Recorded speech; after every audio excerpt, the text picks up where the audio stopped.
One question that I get asked often from longtime fans is why I changed my name.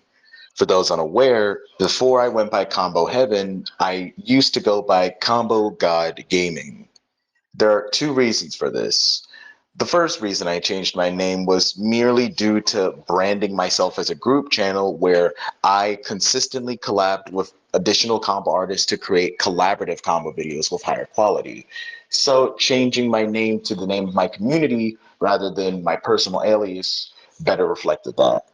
However, there's a main reason, and it's not something that I've shared in full detail with anyone, but I'm going to do it now. Please note that while I'm going to keep this as short and sweet as possible, the following content will contain details of self harm, suicide, perpetual and domestic violence, and basically anything even remotely considered dark and inappropriate for immature audiences, so viewer discretion is advised. I started my YouTube channel when I was a kid at the age of around 15. I remember one of my first major videos was in 2019 for Mortal Kombat 11. Over the course of about a year and a half, I had made a little bit of a name for myself. And around April of 2021, so 2021, I had reached about 5,000 subscribers and my channel started blowing up due to YouTube Shorts. Unfortunately, while all of this was going on, I was going through it with my family. I was raised by tiger parents, as most Black kids are, but I don't want to go as far as to say that my parents were abusive monsters, although I guess they could be called that. It would just be more accurate to say that they were any stereotypical Black parent, but times 100. You know, everything was intense. I was feeling extremely self conscious and sheltered. And overall, I was just sick and tired of not feeling in full control of my own decisions. Everything that I did was for the sake of making them proud, making them happy, and I didn't really do anything for myself. My YouTube channel was the first thing I did for myself.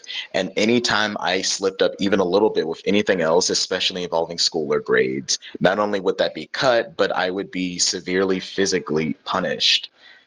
By the time I was 16, I got fed up. And this was also around the same time that COVID happened. And I just mentally shut down. I wouldn't do my work. I wouldn't eat. I wouldn't do anything other than occasionally make content and stream on my YouTube channel. When I wasn't doing that, I was quite literally doing absolutely nothing. And when my parents were fed up with it, they would take away the game and I would still continue to do absolutely nothing. It was really bad. And during the time at around April 2021, I was still under severe punishment. In fact, I was in punishment for so long that a lot of the events I was running at the time had to be mostly ran by other friends, one of which was named J Rock the House, another guy by the name of Nocturnal, and they were getting extremely fed up as well because I never told them what was going on.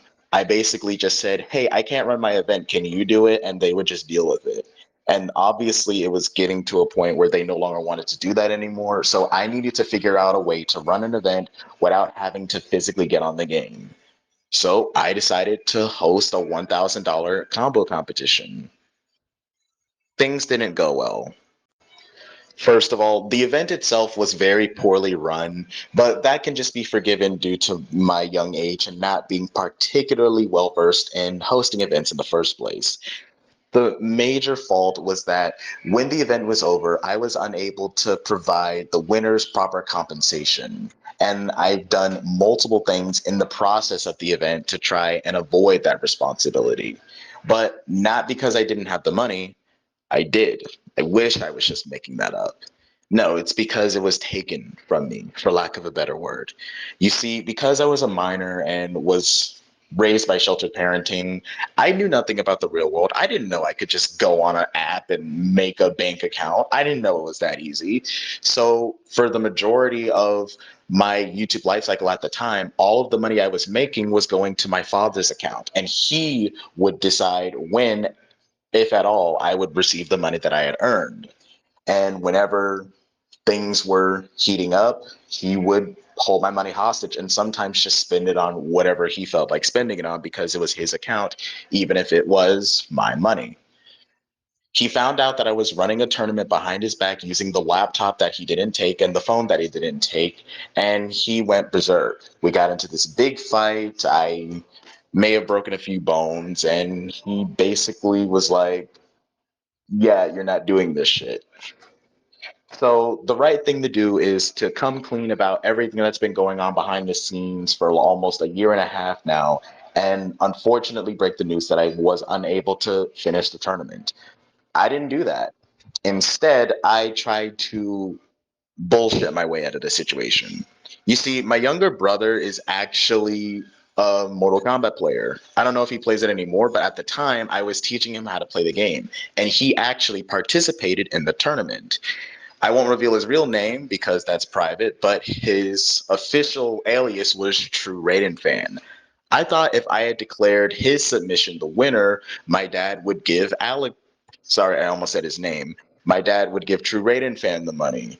And that way I could technically say that I gave somebody their winnings, even if they definitely didn't deserve to win. I even went as far as to cherry pick the video. True Raiden Fan's original submission was only about 2 minutes and 18 seconds long. I added bits and pieces from my Jack combo video just to make it long enough to sell the possibility that it could have legitimately won. However, either my dad saw through it or he just didn't give a shit. It didn't work. So once again, I had to do the responsible thing and just come clean and tell people what was really going on. And hopefully they would understand, if not now, then in a few years. I didn't do that. Instead of cutting my losses and coming clean and taking accountability for the mistake of trying to run a tournament series behind my father's back instead of, not letting my grades slip from A's to B's and C's, or better yet, just stand up to my father and tell him straight up what I wanted to do. Instead, I chose to lie, connive, and hide behind things, going as far as to even use little bitty things in between all of it as some sort of excuse. And I was no different when confronting Shenless and Sinister Ruler, the winners of the tournament, with the fact that they were the true winners and I was still unable to provide the winnings. I did provide some sort of quote unquote solution where I would simply give away my YouTube channel in its entirety. I figured if Sinister or Shenless took full ownership of my channel, they could just incorporate their bank accounts into my AdSense and they would therefore get all of my ads assets, allowing me to bypass what my father was doing and allowing him to collect the winnings. Shenless, of course, didn't want this. And to be clear, I never fully explained to Shenless why I needed to do this. Just how I did with my friends when I needed them to run my events. I basically just said, hey, for some reason, I'm not going to tell you. I can't just cash up you the money. Do you want to just take my whole channel? Would you say yes? No. So obviously, like a normal person, Shenless declined. And once again, I was backed against a corner. What did I do? Did I finally come clean and tell him what was going on, especially since me and Shenless were genuinely friends at the time, and hopefully he would understand? No. I made up some bullshit excuse and literally just logged off of Twitter and just let the cards fall where they may. It's been almost 5 years since that happened, and the cards did not fall in a favorable position. To put it kindly, I had attempted to slander Shenless accidentally. You see, in a private PlayStation party chat between some of my friends, I had basically blurted out something along the lines of Sinister and Shenless were nobodies for constantly trying to stir up drama about the situation. Because while I didn't tell Shenless the truth, I did insist that there was something going on. Did I tell them what that something was? No, I just said something was going on and then got mad when they didn't understand that. And of course, one of the people in that private chat decided to record everything and give it to Shenless. And this basically fueled Shenless's rage. It was no longer about getting the truth out. He decided he was going to counterattack. So he did everything in his power to make sure the entire fighting game community knew about my failed event, which led to the whole $1,000 combo competition being the biggest NRS scandal since the MK Tom Brady incident. Hell, maybe it was even bigger than that. I don't know. And this basically made me public enemy number one for years to come. I was doxxed in more ways than one. People were harassing me left and right. I've gotten death threats not just from random people, but things along the same lines as death threats from actual competitive players. And it was dozens of people with real platforms doing everything in their power to harass me for scamming somebody. And all I could really do was take that. Because while I did have the truth, would the truth have made things any better? Would it even be worth it to expose that aspect of my private life just to save face? I didn't know. And I also had worse things to worry about because the fights between me and my parents continued, and I was eventually just put out the house. Keep in mind, I was still a teenager at the time. I was still in high school, or at least I was to be in senior year, and it was during the summer. So I was basically homeless as a child, and I couldn't eat or sleep. And I was dealing with this, and the only thing I really could take with me is everything that was in my book bag, including my laptop and phone. God, this shit is so embarrassing. I wish I could say it ends here. And I guess as far as the event of the $1,000 comp, basically, as far as the combo competition itself, this is where that situation ends. However, the fallout does continue. After eventually being taken back in from my parents, mostly because the school year was coming up and they couldn't exactly just have me going on the street and dying, or God forbid I had the sense to just go to the police. They finally took me back in after like a few weeks. I think it was like a week and a half. I was on my own. Anyways, fast forward to maybe around August, I was basically doing this back and forth where I would constantly reach out to Shameless and insist that, oh, I would totally find a way to get you the money back. Just do this, just do that, or maybe if I do this. It was just empty words because there was nothing I could do. The money was gone at this point. My father had spent the thousands of dollars that he accumulated on whatever else. And while I was continuing to gain money at the time, I think over the course of 2021 overall, I made almost $8,000. It would all go to my dad's account and he would spend it on whatever. Admittedly, a few things were spent on me. I think he bought me some shoes for school. Other than that, I have no idea where that money went. And he didn't exactly spare no expense. Those shoes couldn't have costed more than $80. Um, I was really going through it mentally, and at around August 7th, I did something that I probably shouldn't have done. Um, I stole my father's medication, went upstairs to the bathroom in the middle of the night, and just swallowed a bunch of diabetic medication. I don't exactly know how much you can take without overdosing, but I think 10 would kill just about anybody. I collapsed. It got really bad, and honestly, I to this day I don't really know how I survived. I mean, I started throwing up after a while of kind of feeling weak and a little cold. And I thought, I guess I just didn't feel like trying again after that. And also, for all I knew, I would still die. Like, I didn't really know what was going on. I was kind of just, I kind of didn't care, but also I did. The next day, I somehow managed to hit 10,000 subscribers, despite the fact that I was actively losing thousands of subscribers almost every single day. According to my analytics, I had lost around 4,000 subscribers between the months of July and August, and I had gained like 8,000. So I basically secured a net positive, which allowed me to reach my 10K milestone. I guess that was enough for me to not try to hurt myself again, and things continued on. By the time I graduated high school, well, actually, a little bit before that, I got into once again another big fight with my parents. I was kicked out, but this time perpetually for good. Technically, that wasn't their intention to kick me out for good. They were going to send me to my grandparents' house, but I was so mentally dead that I decided, you know what? I'm going to hit up this friend that's been reaching out to me and see if they'd just be willing to take me, even if it's only for a little while. To backtrack a little bit, just after my failed attempt at hurting myself, a good friend of mine who used to go to the same high school as me started reaching out after seeing one of my videos in his recommended page or something, and we really hit it off. He goes by Lux the Choachable online, so that's what I'll refer to him as. And he is my best friend. He's like a brother to me. Another person who reached out to help was a guy by the name of Renzuke. And he was actually the first person to reach out to me after all of this had went down. He was the first person to reach out to me and genuinely ask if I was okay. And that meant a lot. So fast forward to once again, just before the end of my senior year of high school, we got into a big fight. I get kicked out. I hit up my friend Lux, and him and his mom decided that they would take me in. So on the day that they were supposed to kick me out, I walked out of the door before they were ready to actually send me to my grandparents because my uncle was supposed to pick me up. Before any of that happened, I just walked right out the door. Got into a stranger's car from their perspective and just left.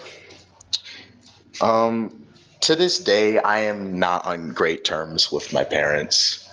I don't think I hate them, but I have no real emotional attachment or connection to them whatsoever, for better or for worse.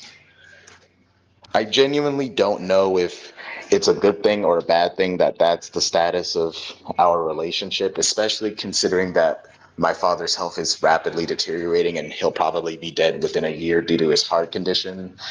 But yeah, it just goes to show that, you know, immaturity, indecisiveness, a lack of ability to stand on your own business, stand on your own morals, it can lead to a lot of unintended consequences. And once again, we're still not even done. Like it somehow gets worse. But it does get better before it gets worse. After moving in with my best friend and my best friend's mom, I was happy. To this day, all of those people are family to me. Lux, Miss Burns. That's what I used. That's what I used to call her. I'm using Miss Burns in this video because that's not her real last name, so it's not going to dox her or anything. And of course, Lux's older brother, who I also consider a brother, Zero X Anubis. They really took care of me, and I felt loved, appreciated, and I was able to learn how to be a more mature adult and everything. A lot of the growth that I made as a person from the person I was when I made those terrible mistakes, it came from the time I spent with them. I lived with them for about 3 to 4 years until I started to step on my own. Eventually, I reached out to Renzuke and we started, you know, entertaining the idea of an esports team as a way to reintegrate myself into the competitive scene and to prove that I've become a better person and more importantly to fulfill a dream, which was to bridge the gap between the casual and competitive scene, a dream that to this day I still share. That's why me and Renzuki created a team known as the Guardian Angels. And it was also around the same time that I decided to rebrand from Combo God Gaming to Combo Heaven as a way to showcase that, you know, I was a new and mature person and I was in a position to prove myself. It wasn't necessarily meant to fool anybody. I never hid the fact that I used to go by Combo God, and I would often respond to the words Combo God if somebody referred to me as that rather than Combo Heaven. The fact that people slowly start to forget who was who was merely just a result of happenstance and people slowly losing interest in the drama because that's just how Twitter drama works. After the start of MK1, my channel skyrocketed again. I reached new heights with me and my collaboration with Renzuki. The community was bigger and better than ever. The Discord community was slowly reviving and going back to its former glory. Old friends that I had lost due to the previous drama had started returning and we had rekindled, including J-Rock, which was a big win for me. Overall, things were going amazingly well. Then Evo 2024 happened. But before that, let's talk about a big deal between me and Renzuki. We had decided that for our first major esports event, we were going to send 3 people to Evo for free, or kind of for free. Those 3 players were Guts 222, Joe Mamba 2004, and somebody by the name of Six Grabs. 3 of our strongest players at the time for the team. Moving forward, me and Renzuke had made plans to move out to Vegas to live together and slowly build up our community and our esports team. And if things had gone well, we were actually going to pivot to a gamer house in Florida. I had contacts, and I still do actually have contacts with people who can give me a good lease on a condo or like a small house or something. Like it was a big plan. We put a lot of thought into it, and this plan was going to stretch out for many years to come. Unfortunately, it blew up in my face. Me and Renzuki were slowly starting to develop problems with each other even before I had decided to move to Vegas. And those problems would nearly be enough to break us apart. But for better or for worse, we were able to stick it out. And when the time came, I did move to Vegas. And that's where things took a turn for the worst. Before I keep going, I want to give people a timeline real quick. Once again, the drama between me and the $1,000 combo competition happened in 2021 when I was 16 going on 17. By early 2023, I had, been kicked out of my parents' house and started living with my best friend. No, I'm sorry, not 2023. It happened in 2022. I am so sorry. It did happen in 2022. So in 2022, I left. So literally a year later. And by 2024, yes, by August of 2024, that is when I moved to Vegas and I rebranded to the name Combo Heaven from Combo God Gaming in mid 2023, just before Mortal Kombat 1 came out. Good, good. Okay. So when I first moved to Vegas, things were actually going fine. I had put my $800 to help secure the deposit for the apartment, so my contribution was only slightly less than Renzuki's for the apartment itself, and my contributions to paying for the flights for Guts and Joe actually allowed me to equalize. So we were both equally contributing. We were enjoying each other's company, and we were both just getting used to Vegas. Me more so than him because he had already been living there for a few months. And overall, things were fine. We were having little arguments here and there, but nothing serious. However, once Evo started happening, things got really bad. I don't want to go into too many details about the ins and outs of what happened between me and Renzuki because I feel like that isn't fully my story to tell. What I will say is that me and him were going into crazy back and forth, and it started at Evo. We got into this big fight, and he created this ultimatum where it was like, give him full control of the team, or he was going to kick me out of the house. I did so, and things only got worse. We just kept getting pettier and pettier and pettier, me more so than him. He would start trying to take away all of my things. I would actively delay trying to get a job. I would make it was a mess. It was literal childish roommate drama. And I am saddened to admit that I was at least 70% of the reason things went bad. When things did finally start to get better at around early October, I had come to the decision that too much damage had already been done and executively decided that it would be best for me to leave. I didn't consult with Renzuki. I didn't tell Renzuki.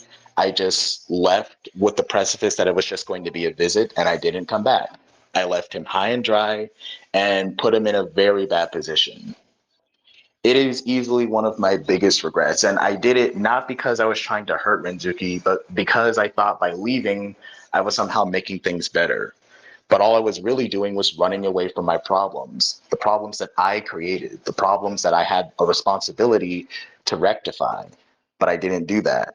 I ran away. And that's deplorable. That is deserving of judgment. What it isn't deserving of is what ended up happening. However, that's neither here nor there.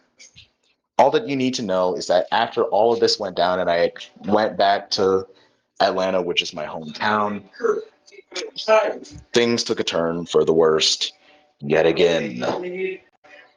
Ever since all of that went down, being in the competitive scene at all has been just as bad as it was all those years ago back in 2021. Because of the drama that went down, I was suddenly removed from random competitive discords when I was previously fine. I'm to this day still banned from the NRS official resource hub server, the Rips Arena server, I think Demon Lobby, but I'm not 100% sure anymore. I need to double check. And a few more competitive servers that I probably never even bothered to join because I was banned before I even joined in the first place. I don't even know how that's possible. How that's possible. All in all, it was and is still really bad. The thing that hurts me the most is that a lot of this hatred does come behind closed doors. Very few people are bold enough to tell me that they have problems about who I am as a person or as a creator to my face. They'll pretend that they don't really give a shit and then be extremely catty, not necessarily towards me, but to people who choose to continue to interact with me. There are plenty of competitive names who have recently had to disassociate from me simply because of things that they've heard. And they were sick and tired of getting flack for it. They were tired of hearing about it. They were tired of things being sent their way. They were tired of feeling even just a small amount of the harassment that I go through every single day, regardless of whether or not I deserve it. And it's been taking a toll on me. It's still taking a toll on me. And I think the biggest reason it takes a toll isn't necessarily because of what they're saying. It's because a small part of me believes it. A small part of me has always thought that I was just this terrible person that didn't deserve to live, that didn't deserve the platform that I have, and that the whole INRS community would be better off if I never existed, if I just died. So I'm saddened to admit that um, not too long ago, sometime earlier this year, I once again made an attempt on my life. I'm not going to go into details on what exactly I did because I feel like that's not important. I just want people to know transparently that that's what happened. Um, how do I keep going? I'm. Hold on, let me collect my thoughts. I want to say first and foremost that I'm not a victim, at least not entirely. At least not entirely. I am more than aware that a lot of the problems that I've been facing is a direct result of my decisions, regardless of on whether or not those decisions were made in a fair environment. It's one thing to say that me and everything I did in 2021 was just a one-time thing due to foolish circumstances with my family and my living space. But what's my excuse for what happened in Vegas? Because I felt like I was lied to by my best friend. That's not enough justification to indirectly ruin one's life. That's not fair. And there really is no excuse for how I acted with Mighty Unjust. I don't remember how long ago it was, but I basically made a tweet along the lines of people who play the meta and don't express themselves aren't very creative and shouldn't be given as much attention as they do, something along those lines. And then I think I directly called out Mighty Andres. I don't think I pinged him, but I did like say his name. And then another content creator or competitive player or somebody, I don't even remember who did it. They added him, and then he saw it, and then it became like this whole thing. And once again, I would just like to say unjust that I am sorry. I'm not going to sit here and pretend like my philosophy on things magically changed just because a person called me out on it. That's not how it works. I have a specific preference on what I get out of people who play the game. I have a certain desire for what I want to see from high level gameplay, but that's specifically just from an entertainment perspective. And it was also from a perspective of ignorance, a level of ignorance that I no longer possess because I was able to humble myself and learn about the ins and outs of what it takes to succeed in a competitive fighting game environment. This has allowed me to develop newfound appreciation for Mighty Unjust and other competitive players like him who are able to use the meta and win. Sure, it makes me appreciate the character loyalists even more, but it will in the future keep me from just outright dissing others because it's not easy to win. So does it really matter how you win? A bit of a side tangent, but I figured it was important enough to bring up. Despite everything, though, I don't consider myself to be a monster, at least not anymore. After a few weeks and months of counseling, I've created this new perspective on everything. One, yes, the mistakes I made were severe and they had consequences. Consequences that I, for better or for worse, suffered. Whenever you make an action, there are consequences, and I face those consequences head on. I dealt with the repercussions and am continuing to move forward. And I believe I deserve just a little bit of credit for that. Not from others, but from myself. The reason that all of this has bothered me so much is because deep down, a lot of the things that people say or do about me or towards people who hang out with me, it affects me on a personal level because a small part of me has believed it for such a long time. But it's not true. Your actions, your mistakes, by themselves, they do not define you. What defines you is how you act moving forward. And in recent times, I think I've done pretty well for myself.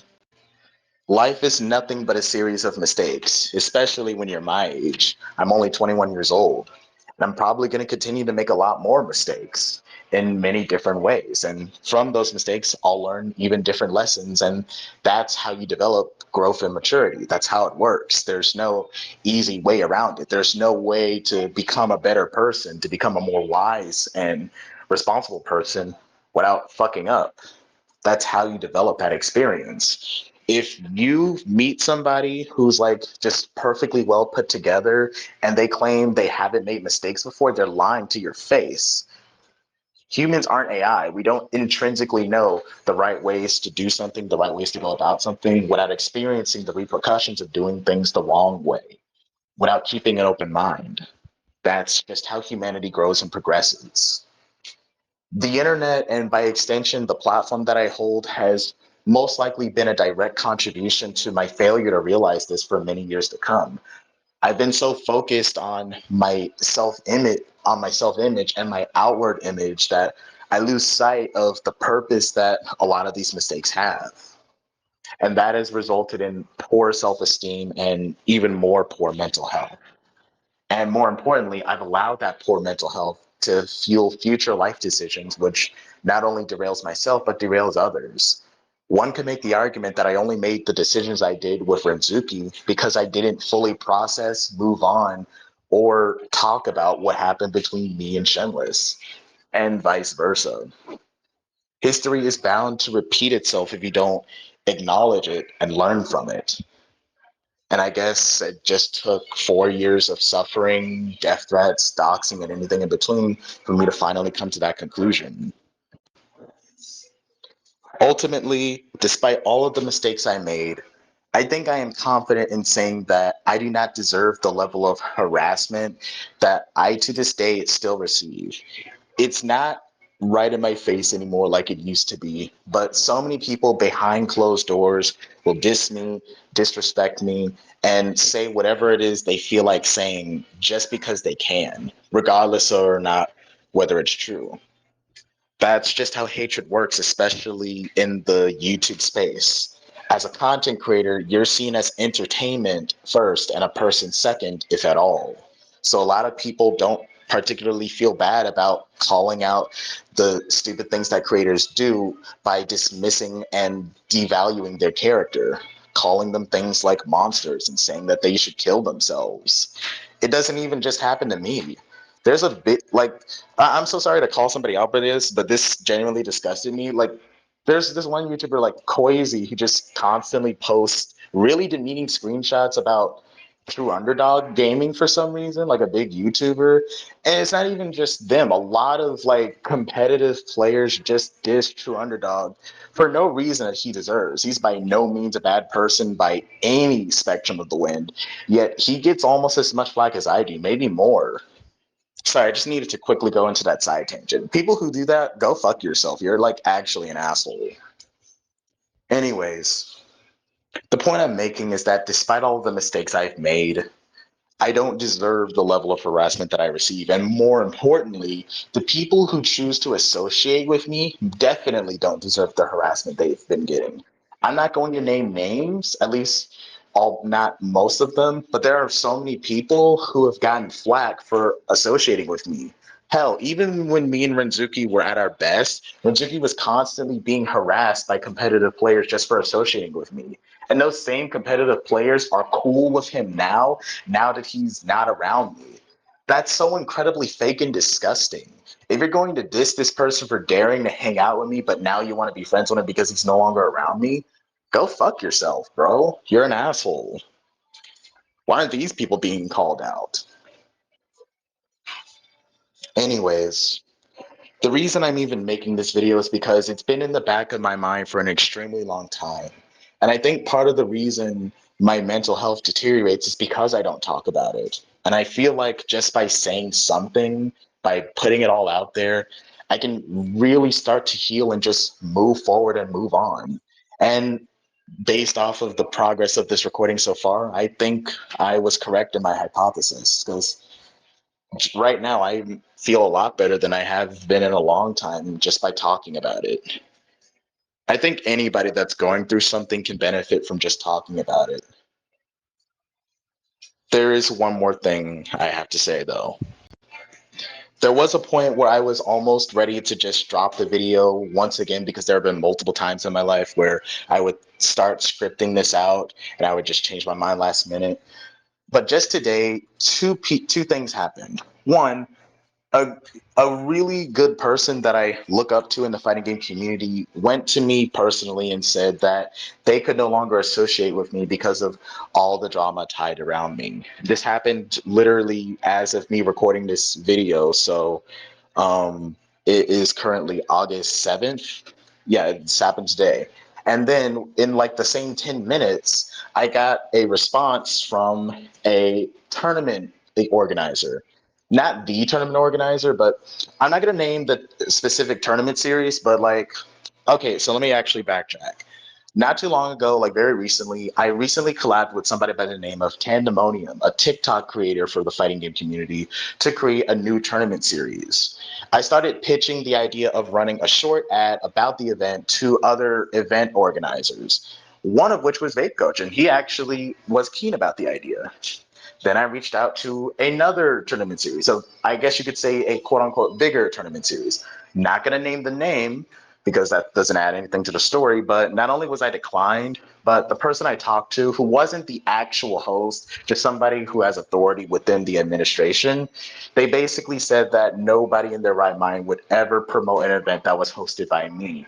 And that if I continued to try and reach out to others, that they would post a tweet saying, hey, this is happening. It's hosted by the scammer guy. Don't associate with him, blah, blah, blah, blah, blah. That is why I had to make an unfortunate decision today to disassociate from Pandemonium and the series that we helped create together. Me and Tando, even though we haven't known each other for very long, we're already starting to grow to become great friends. And honestly, Pandemonium doesn't even want this to go down. But I can't afford for my past decisions, mistakes to affect his hard work. He doesn't deserve that. He deserves a fair and equal chance to prove himself a really good TO, a really entertaining commentator, everything. And that can't happen if I'm directly involved in what he's doing. So I started allocating my resources, but effectively I would no longer be a part of it. And hopefully that's enough for that person to reconsider their position. But it hurts. It hurts that no matter how hard I try, no matter how much progress I make, I may never be fully accepted by the fighting game community because of some things that happened a long time ago or private incidences that frankly have nothing to do with the fighting game community. Things that happened that nobody knows the full details about except me and the people affected. But that's just how the internet works. That's what cancel culture is. And as a YouTuber, you just have to deal with it. If you don't want to deal with it, stop being a YouTuber. Give up. Nobody's asking you to make content. And they'd be right. I could stop at any time, just give up all of it, and I wouldn't have to deal with the harassment anymore. Well, I kind of would because, like I said, people doxed me. Like, people found my parents' home address. Somebody even sent hate mail to me. That's the world that we live in. Um, Overall, I just don't want people to get the wrong idea about me anymore. If people are going to start spreading rumors again about all of this shit that is surrounding my name, I at least want there to be a piece of information out there that actually speaks the truth and nothing but the truth. I also made this video because I figured there are so many people that are like me or going down a similar path where they're young and they're in the fighting game community and they're slowly making a name for themselves. I want people like that to see this video and use this as a cautionary tale to make sure they don't make the same mistakes. Or when they make some type of mistake of some kind, they'll know that there's a light at the end of the tunnel. Because despite everything that went down, I'm still here. I still love what I do and I don't plan on stopping. And if I can pull through, so can you. I also don't want there to be any secrets between me and my community. I've always benefited from being transparent with the people who have supported me from day one, and I don't want that to stop. I'm also tired of hating myself. It's actually embarrassing the amount of days I've gone to sleep and dreamed about all of the shit that has gone down. How much I think about it compared to the victims of it who have probably moved on from it years ago. It's sad, it's pathetic. And the only way I can relieve myself of that burden is to just talk about it so I can get on with it, get on with my life. And that's what I intend to do. I also want to end this off by saying, despite all of the hundreds, if not thousands, of people that have harassed me over the years, there have been even more people, tens of thousands of people, who have reached out in support. Individuals who have donated to me, subscribed to me, watched my videos, have reached out to me. It didn't stop with just Renzuke and Luxa Chochobo. It kept growing. I want to dedicate the last part of this video to you guys, individuals who have made such an amazing positive impact on my life and are the reason that I continue to do this. It's the reason that any fighting game YouTuber continues to do what we do. Just us being ourselves, showcasing what we do best, encourages people to continue playing a game that has so much negative reception around it.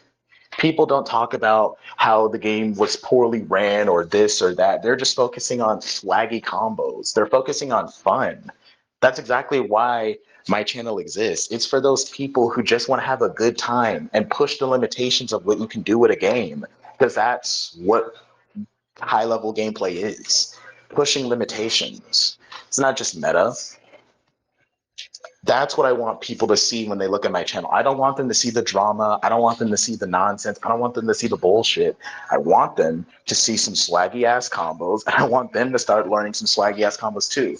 And not only do I want them to learn what I'm doing, I want them to create their own things. I still want to bridge the gap between the casual and competitive scene, but I can't do it while dragging someone else down. I have to do it on my own. And that's what I intend to do. Thank you so much for watching. If you have questions about this, you can join my Discord and ask me. It doesn't really bother me to answer them because I deliberately didn't go into too much detail. If you want to know the names of people, like competitive players who have been harassing me over the years, I will not be giving them because, once again, that doesn't add anything to the story. And it just serves to make things worse. And it's a perpetual thing of like, due to them, what was done to me, and I don't want to do that. Hell, even if I was that petty, honestly, there's very little evidence that a lot of these people did what they did. It was a lot of word of mouth. In fact, there was a guy for the longest time that would just go into my DMs and just send me things or tell me that X person said that I should do this to myself. So there isn't even a lot of evidence. Believe me, if I were to just say the names of the people who did terrible things to me, you wouldn't believe it. And that's that. Once again, thank you so much for watching. Seriously, if you somehow watched to the end of this video, you have no idea how much that means to me. And I look forward to seeing you watch a video that's actually more suited towards my channel, because I will not be making videos like these very often, if at all ever again. Stay combo, gods.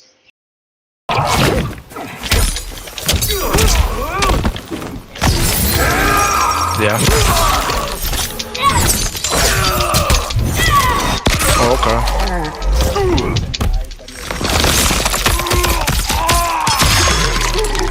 Right. You really did.